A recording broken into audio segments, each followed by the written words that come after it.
welcome to the Productivity Podcast. Delighted today to be joined by the core ReThink team. We're going to spend the first couple of minutes hearing from everybody, hearing about their background, what they do for ReThink and what they did before. I'd like to introduce someone I know very well, Sue Headow.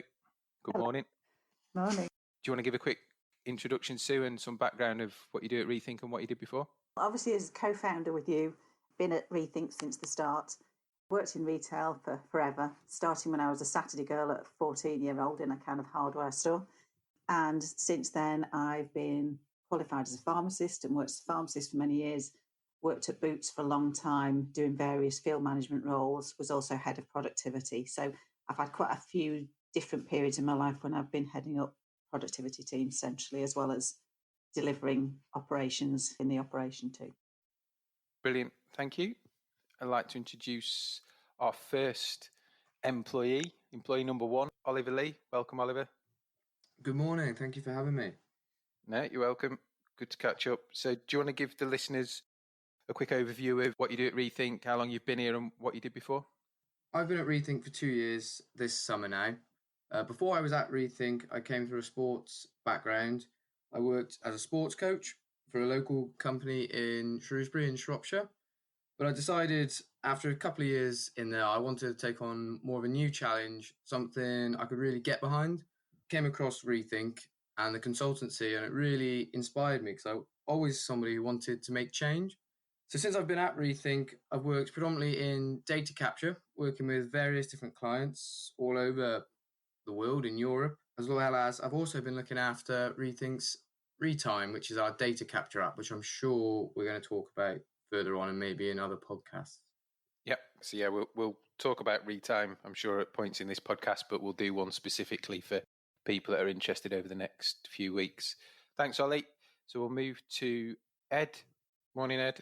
Morning, Simon. Are you okay? Yeah, good, thank you. So again, if you give us a bit of a background of how long you've been here, what you do and what you did before, that'd be brilliant. Yeah, so I joined ReThink about a year and 1 month ago. So this time last year, I was just going through my sort of training process. Before then, I studied geography at university. Whilst doing that, I worked part-time in a fishing tackle shop. So I've got some experience of retail from that. And then in terms of the geography degree, I'm used to being out there, capturing data, meeting new people. So it's a nice way to blend the two together. So just instead of catching fish, catching data, right? That's it, yeah. Excellent. Good stuff. We'll move on to Alex. Morning, Alex. Morning. Do you just want to give us a quick summary of how long you've been here and what you were up to before and what you do at ReThink? Yep, so I've worked for ReThink for about 6 months now as a productivity consultant. My main role is to visit the client sites and gather the data and insights that we need. My role also includes data analysis and creating the insights that we then deliver onto the client. Before I joined ReThink, I was doing a degree. I did a degree in natural sciences at Lancaster University. Thanks, Alex. And last but by no means least, Simon Woodfield. So we won't bore everybody, Simon, with our focus past, I'm sure. Welcome. Same questions for you. Hello there. Thank you, Simon. I've been with ReThink now for 6 months, joined at the same time as Alex. So my primary role is productivity consultant. I like to think that I have a good observational part about me. So I go in there and use sort of 20 years of retail experience and help sort of look at the areas that I feel businesses can improve on. So as I say, 20 years retail experience, roughly 10 years with Focus, 10 years with Jollyes in the pet industry. Most of that has been frontline retail, and some of that has been on head office projects and working at head offices as well. Thanks, Simon. I think a good place to start for us and for the listeners is with our purpose. So in a previous podcast, we talked to James Bolley at Purposeful around purpose and how that is important for businesses to have one, to believe in it and to work with it ongoing. And James helped us develop ours as a team. So if I read out our purpose so everybody knows what it is, it'd be good then to get some views from the team of why the purpose resonates with them because we co-created it. So the ReThink purpose that we work towards is to recognise opportunities and create insights so that organisations can make better decisions and deliver a sustained positive contribution to customers, colleagues and society. So it's something I reflect on when we're doing proposals for people and ask to work with them. Do they fit with our purpose? Is there a good synergy? So Sue, maybe we'll come to you first. What are your reflections on the purpose and where does it resonate with you? The bit that really stood out for me was about insights to help organisations make better decisions. I know you've talked in other podcasts, the Data Insight podcast, about the importance of not just giving people data, but actually giving them something that they can work with.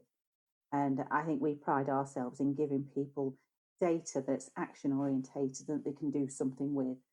Having worked in head offices before, I've been in that situation where people give you information, but actually you can't do anything with it, or, well, what does it mean? Kind of, it's the exact opposite of that we try to do. So that really helping people make the decisions that they need to, and perhaps look at some different options, suggest some different ways of doing things, but actually that it links to action so that it can use the insights to drive a difference. Thanks, Sue. Ollie, I know you, like the others, are involved in the design. What parts of the purpose really help you drive your productivity at work and enjoy your role?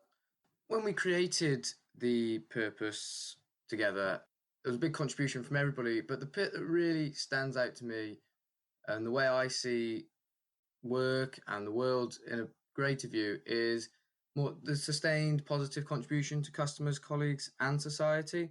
So I really look at how can we, as a job, as a company, and me as a person, how can I really deliver something that's meaningful and will change these people's lives?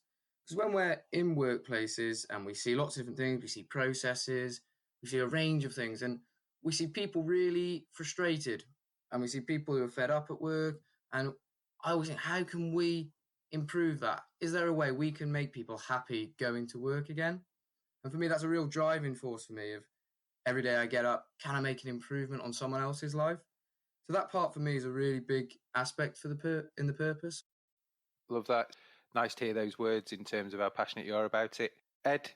I think I'm very much the same as Ollie, whether it's just that it's because we're out and capturing data and we get to meet the people that are sort of behind the numbers, if you like. In that respect, I think, the second bit of the purpose really sort of resonates with me, where you're meeting all these people. Some of them have absolutely amazing ideas, and the ideas could be applied across the business, but because it's just one person in one store, they don't think, the idea is going to be relevant, or someone might just not listen to them. But we almost give the opportunity to that person that their idea could make a difference, not just to them and their store, but to the company as a whole. So I think that's the main bit that really stands out for me. Go on then, Alex. I'd say it's important for me that the decisions that companies make aren't just driven by the data we give them. It's also about the needs of the customers and also the thoughts of the employees as well, which is obviously where we gather a lot of our data from. I think that's often where a lot of the best insight can come from, not just from the data, but from colleagues' suggestion and how they've felt when they've worked in that shop or wherever it is. So a rounded view of the insights driven. Good. Like that. And lastly, but again, not least, Simon? Yeah, for me, it's very much the customer and the society aspect that I kind of like. Going in and looking at the business, looking at the impact that their decisions have made on their customer interactions and the customer flow, and how their staff can come along and improve things. If that can improve their whole customer focus and improve the society in the way that they're viewed within the sort of public domain, then I think that's a great step forward that we can make. So it sounds like from that you've all got different parts of the purpose and some similar parts of the purpose that bring it together into the kind of overarching company piece, which is amazing to hear. And great that you were all part of co-creating that. So it's not top down, it's created for everybody to buy into, and that purpose should live and breathe. So what's your take on the purpose, Simon? My take on the purpose, if you'd have asked me when we started or before the process, and it was some of the conversation with James, I would have given a lot of output related points for the purpose. So we deliver data and we do some study work. So I'd have been more practical. So it really helped me think about the bigger picture. Certainly the bit about the society was an interesting point, and that whole piece around, does our data mean that people will be more productive? Does it mean there'll be less jobs, more jobs, different jobs? That whole bigger context piece was really important, and that it was sustained and positive. So there's some real keywords in there. Big part of what we do is Workstudy. It'll be called lots of different things and mean lots of different things to people. So Ed, I think you're going to give us some background on the origins of Workstudy. It's hard to pinpoint exactly when it started, because I think for as long as there's been processes in the workplace, people have been looking at them and timing them, trying to improve on them, thinking about how they can improve the efficiency. So it's something that sort of almost goes hand in hand with creating processes anyway. One of the big names, though, in the work measurement world is a person called Frederick Taylor, who was an American mechanical engineer. And his work sort of ran in the early to late 1800s, where he was determining standard times for processes, which sort of later became known as MTM, which stands for Methods Time Measurement. And I know that there's going to be a podcast on that subject, a separate one later on. That sort of was one spurt off Workstudy. The other one is what people think of when they think of Workstudy, which is going around with a stopwatch. Especially in the UK, that sort of came to the fore in the post-war period, when there was a lot of companies looking to try and make process improvements due to the economic climate. So clearly lots of heritage there. You mentioned people walking around with stopwatches, and that's probably the overriding image that our listeners will have of Workstudy or Time and Motion, is someone with a stopwatch. We're trying to move that forward in ReThink. Ollie mentioned before about ReTime, our measurement app, which we'll touch on further in the podcast, and we'll do a separate one on, as we said. So for us, Workstudy, we build into 3 blocks, if you like. So we've got role study, activity study, and efficiency study. So it'd be good, Sue, if you want to give an overview on role study and what that entails and why it's important.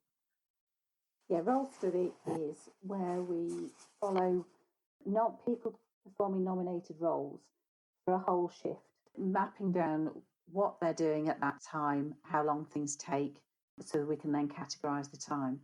And the reason all of that recording is important is it really creates a picture of how time is spent by that role. So when businesses want to ask questions like, how does the role spend its time? How is it differentiated from other roles in the business? How much time are they spending doing work that only that role can do rather than general work? Have I got overlap between my roles that perhaps means we can reduce them, change the structures, that sort of thing? So it really gives you the data to be able to drill into how the roles are working and understand what are the things that are perhaps taking their time.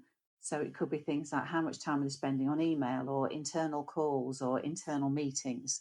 So it gives you real evidence base to be able to make some decisions about how you do want them to work, so they can really delivering whatever that brand wants them to do. And is it suited to any particular types of roles more than others?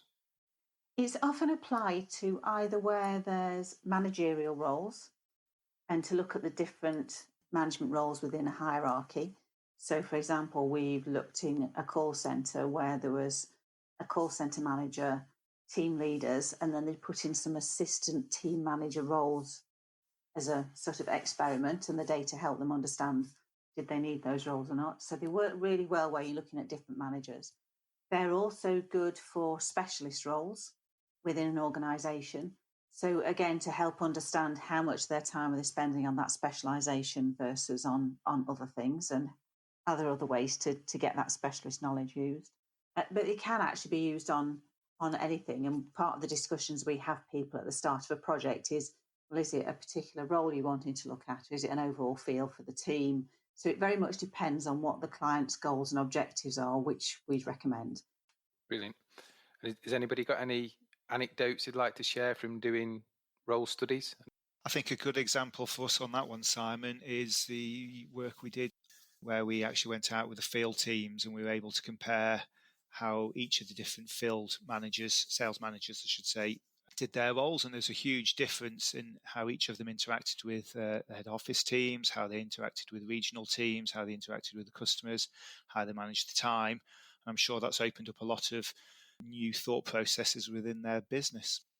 So even applying that role study principle to field-based roles, yeah, that's interesting. Okay, so that's one methodology, role study, important for, as Sue said, looking at things like your leadership teams, what the differentiation is between those roles, what things they do that are different and the same. We've then got efficiency study. Ollie, do you want to give us a guide to what an efficiency study is for those that don't know? So an efficiency study is done over 1 8-hour period usually. Can be more, can be less, but we statistically like to go for an 8-hour reporting time. And what we're looking to do is we're looking to look at the efficiency of an area. So this could be either an area within a location, or often we find it's the entire maybe store or warehouse. But if you wanted to scale it down to perhaps just looking at your tills efficiency or your warehouse, you can adapt the efficiency study. And what we're predominantly looking at is who's in the area, where they are, what they're doing, how are they doing it, and we're also looking at possibly customers as well. And the idea is we are trying to build a picture of the day, of the shift, just what happens as we're there. We walk around with our data capture app on round times. So what we do, we set a time. Let's say, for example, it's a 5-minute. And what we're going to do, we're going to move around to the store every 5 minutes, and we're going to pick up who's around, where they are, what they're doing, and how they're doing it. And the idea is we're going to put all that data together, and we're going to build a snapshot of the day. And across that day, then we can look at where time was spent productively, and perhaps more importantly, where time was lost and it was ineffective time. So you're doing laps, let's call them, of that area, the store, the coffee shop, the warehouse, as you said. For each of those defined times for the lap, you're saying what each colleague's doing, you're counting the number of customers in those areas, and then building that into a nice pictorial picture of the day or a number of days across a number of sites. Is that right? That's exactly right, yes. You talked about counting customers, and one of the things that I'm quite proud of is that, again, we're pushing the boundaries. So I know you've captured collectively, when you've been out there, things like number of tills open on occasion, so that people can start to look at checkout manning, or number of cages on the shop floor. So that for me is a really good example of where we're starting to push the boundaries and think differently. So I think you've done some of that, haven't you, Ollie? Yes, so we've done a lot of work in the last year or two around tills and till management, and how staffing levels can reflect the customer's needs. So we need to match our staff for when our peak customer times are. And I know that sounds obvious, but quite often it doesn't translate into store. If we can go back to clients with real evidence of what we've seen, that this is when peak trading hours are. And we also not only just count customers in store, we also go one step further, and we can look at just what the customer is doing. So is this customer browsing the store, or are they at the tills, or perhaps are they standing in the queue for the tills? And we can also look at just how big these queues can get. And it's a great indication for us to take back and say, at this time of the day, we found queues were X long, we found walkaways. Yeah, we'll touch on outputs after we've kind of gone through the methodologies. And I know it's probably my favourite type of study because of the visuals that come out of it when we present back. One for you, Ed, because I know you've loved watching all the videos in the training. One thing we've not talked about with efficiency study, which is quite important, is pace of work. The team have to go on a yearly retrainer, and there's a British standard for pace of work, which is a rating of how quickly people are working. 100 is swift and business-like. You can maintain that for the day as long as you get the right rest and refuel for your body. Over 100, you're working potentially too quickly, so service or quality suffer. And the other way, if you're working below 100 or significant below, the work could still be done, but at a quicker pace, and therefore there's some efficiency gains. So I've explained it, Ed.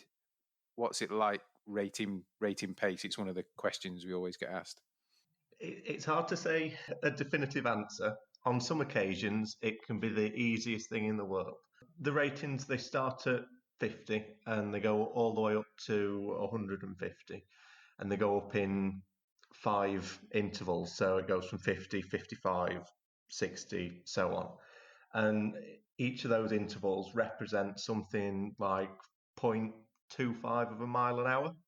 So it's easy to rate someone when they're walking because normally you're following them and you can gauge it fairly easily. It becomes a little bit trickier, as I found it was one of the first studies that I did. We were working in a cafe, and the person I was watching was loading the dishwasher, and she was doing it with 2 hands, and she was going like the clappers, and that it was a nightmare because you're having to rate the pace and then you're having to count the number of items going into the dishwasher at the same time. So I think if you're only doing the pace, then it's easy. If you're having to worry about other things like we do when we're out studying, then that's when it becomes a little bit trickier, and you need to have your wits about you. You're concentrating for long periods of time. And hopefully we've made that a bit easier by the way it's entered into the ReTime app. Yeah, so definitely easy to capture, hopefully. Yeah. Good. So hopefully everyone's up to speed with pace, and pace applies to all the studies. So there's, for things that are customer ed, I think we rate it at 100 because the customer drives that pace of conversation. Yeah, that's right. Yeah. So we're really interested in the pace for all the process and task things that happen, because that's where the biggest value is. And clearly if it's work that's not task related, so they're having a chat at the tills, then you can't really rate that because it's not productive before you start. Yeah. Okay, so we're all on the same page with pace, which is good. So last study type is activity study, and I think this is the one that people will probably be most familiar with because it's the one they'll associate with the stopwatch and people timing process. Alex, probably a good one to discuss with you. Activity studies, we look at the same process, or what people believe to be the same process, over a number of days, times, different locations with different people doing it. What have you seen on activity studies that are the kind of biggest standouts? So although we may have a task, it might not be carried out in the same way for different colleagues. So colleagues will go about it differently, take different methods of doing it, take longer to do it. Some people will do it faster or shorter. There's a lot of variation between how things. So we'll have example of let's say a stock task, and you may have seen somebody do all the steps or more steps in that process than you think, or less steps. Is that kind of what you're saying? Yeah, that's kind of what I'm getting at. Okay. And the output at a high level from activity study is the task time. So within a task, which may be replenish stock, we'll have a number of what we call elements or subparts of that task. So they'll go and maybe get the cage of stock, they'll walk to the location, they'll unwrap the cage, they'll take the item, they'll put it on the shelf, so on, so on. That gives us an average time per item or replen or tote or cage that's then typically used in labour budgets. Is that correct? Yeah, that's right. In terms of detailed outputs, probably one for you, Sue. Where do you see from activity, role study and efficiency study the value and the kind of insights that these outputs drive? I think the best insights are when you're able to take all the indications from those 3 study types, or whatever study types we've got, and then going back to the things that the guys were saying at the start in terms of observations and the input that they have from their conversations with the teams. So when we can take something that we might have seen a symptom of something happening in an operation, and then it shows through in the data, you can create a very rounded story that means you've got a good evidence base and a good set of insights to share with the client that tells them where to start. To give you an example, we did a recent study in a series of stores where there was huge variance in the operation. One of the stores was doing all the things right, following all the processes, because we briefed up front on what we'd expect to see. The pace was good.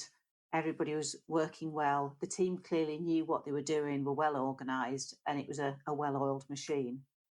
At the other extreme, we had our analyst out trying to do the measuring, and we're saying really struggling to do this because they're not following the process. And there were some activities that we didn't get to see because the store just didn't do it. And actually the difference in those stores, the store that was doing things right, their stock levels were good, the shelf availability was good, hardly any extra stock around in the stock room. The one that was at the other end of the scale was groaning under tons and tons of stock, things all behind each other in the warehouse. You couldn't count things properly. So if they did any counts, they were all inaccurate, and they were into this vicious cycle. And actually, whilst we'll spot opportunities to do things differently within a process, very often consistency or the degree of variation that's in place across a business is really important too, because they should be relatively quick wins to get those sorted and put right, because you're not having to make any massive changes. You just need to give a team some support to help them do what they should be doing in the first place. That suggests that then a rounded view of maybe using all three of those methodologies we discussed, or at least two of them, gives you that whole insight into the operation, the way of working. Is that fair to say? Yes, and that played out we've done quite a few studies in contact centres. And there we like to do a mix of activity study. So you can do a deep dive into what the agents are actually doing within a call, and combine that with a team study, which gives you a view on how does the team work overall. So the deep dive study will help you understand perhaps where systems are causing problems, where are the opportunities to make the call go quicker. So, what are the barriers, what are the challenges for the colleagues? But the team one gives you a view on what's happening and what's the variance between different places.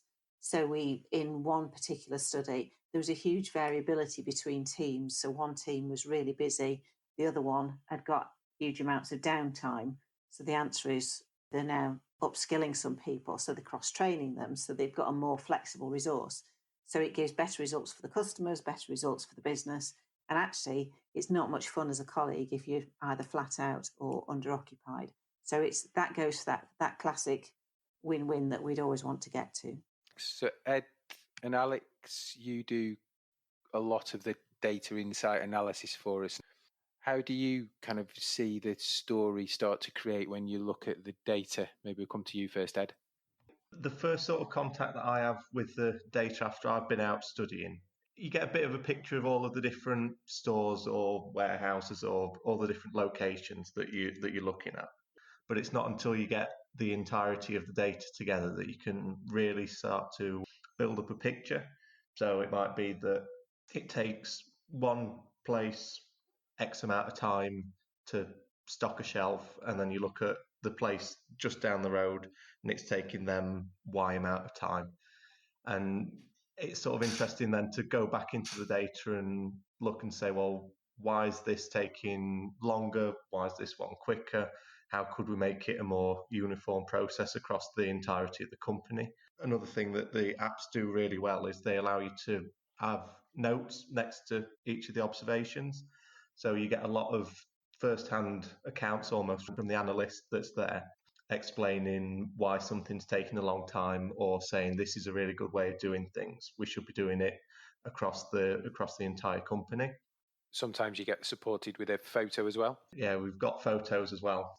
Pictures paint 1,000 words, but I think it's especially true in this case when the data can only show you so much. You need the analyst's observations and photos as well. Good. And Alex, I know you've done some recently, some really good analysis for us. You did that kind of drill down. So when you're analysing the data, whether it be efficiency study, activity study, or role study, you seem to start at a high level. So you give us that broad view.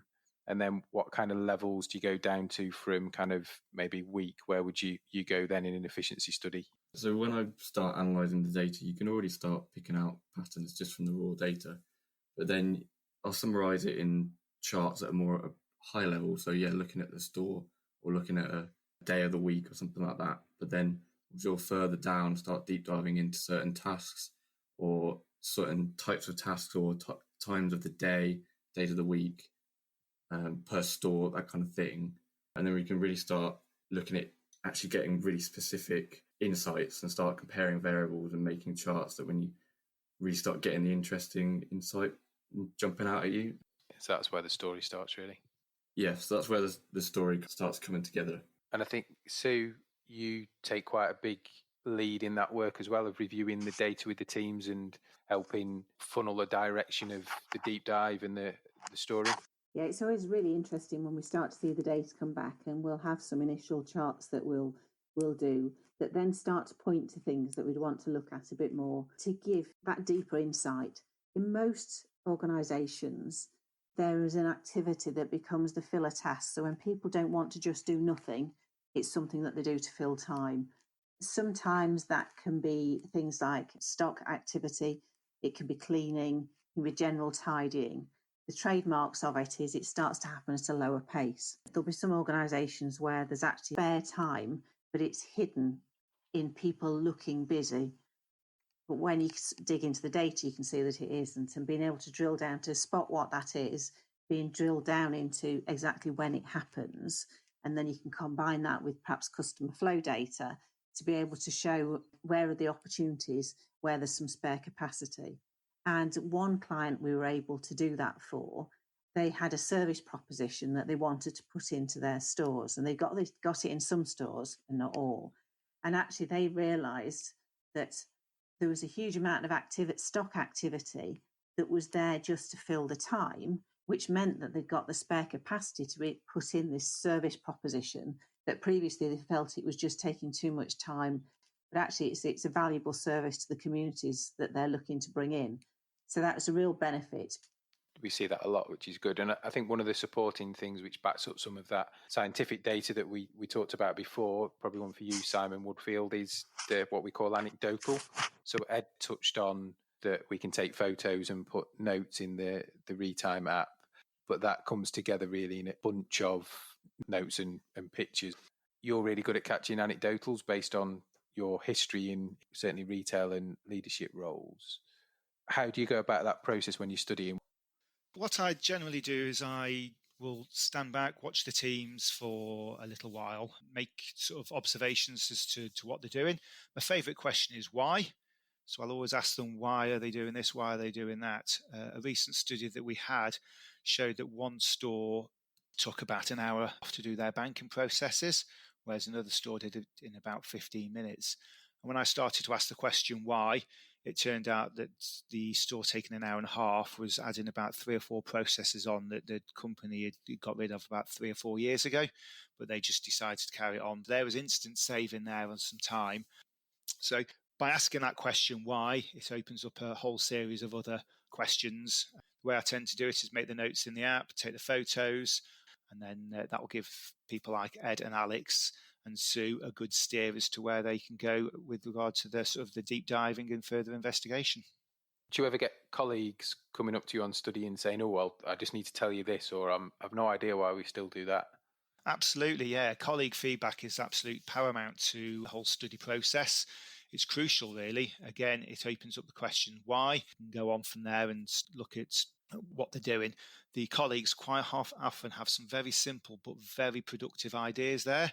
They've been doing these tasks for quite a while. They know the frustrations of the systems they're working with, the processes that they're dealing with, and some of them have worked in several different stores themselves. Therefore, they've seen what works well and what doesn't work well, and they've taken some of the ideas, but through whatever reason, sometimes those ideas have never been sort of moved on. It makes sense, and I always find it amazing how when somebody who's independent from the company goes in, those golden nuggets or ideas all come back out and sometimes get more traction just because it's not from within, which is fascinating. Like Simon said, I think bringing this all together, if you look back at our purpose and what I think us guys have said, I think the anecdotals are a really, really good part of our job. That's something I know we all really enjoy suggesting. I know that's what gives us almost our kick of going to work and our buzz, is seeing these almost issues and finding the solutions. So I think for me, as well as Simon, as anecdotals are really, really important. Yeah, I agree. It brings the data, the art and the science together. Part of the earlier conversation was about not just being 100% led by the data. The data is really, really important and tells a great story. This is the bit around it that really brings it to life, especially those photos. I think it allows also our purpose to shine through. Yeah, absolutely, because we talk about colleague in our purpose, customers and society. So yeah, pins back. It's a really good point. So I think that's been a fascinating conversation with everybody. hopefully the listeners learn more about what we do at ReThink, the different types of studies that we do and the value that that brings in terms of outputs and driving business productivity and efficiency, and how that all fits back to how we want to operate with our purpose. So before we sign off, we'll ask everybody a question. Best bit of business advice you've ever been given. Ollie? For me, the best bit of advice I was ever given was a few years ago on a training course. And it was a saying, so it's a little bit cliche, but it goes like this, and it's people that feel appreciated always do more than expected. And it's something I've never forgotten, really. And I find that you fall on both sides of that saying quite often. And I think if you feel appreciated in your work, you always do that little bit extra. And similarly, if you want something from someone else, how can you go about making them feel appreciated? Yep, that's good. Ties in with the purpose as well, like that. Ed? I think mine is going to be the most cliche of everyone else's. The thing that still sticks with me is that the customer is always right. And building on that, I think if you look after your customers, they'll look after you. And we see that so many times when we're out studying. And one that I was in just before Christmas, it was amazing that they had such a good rapport with their customers that the customers would use that store regardless of whatever opened around them. Even if it was the same company opened a store just down the road and they had to drive past it to get to this store, they would still use that store just for the customer service that store was giving and providing. So that's a big one for me. So they built that customer community that drives the advocacy to come back. Good. Yeah. Alex? Quite a simple one, really. It's just the importance of patience, and the best things take time to happen. So it's important not to just rush into things and to let the idea develop over time. Yeah, good. I like that, especially from somebody who analyses our data, so that story develops, doesn't it? You don't know what the story is when you start, but you see it develop through the data. And Simon? I think mine would be just to keep your teams engaged. Output of any kind of work study is going to result in change management. So get your teams that are stores, get them engaged from an early start, get the managers down, see the presentations pre-study, get them to see the outputs post-study. So then they feel as if they've really had an opportunity to have an input into the whole project. Brilliant. So a bit of advice for the listeners there. We'll finish there. We've got a series of other podcasts on the way. So Ollie and I are going to do one on ReTime over the coming weeks, so look out for that. And if you want to find us or any of the team, we've all got our profiles on LinkedIn, or we've got the website, which is www.rethinkproductivity.co.uk. Thanks, everybody. Take care.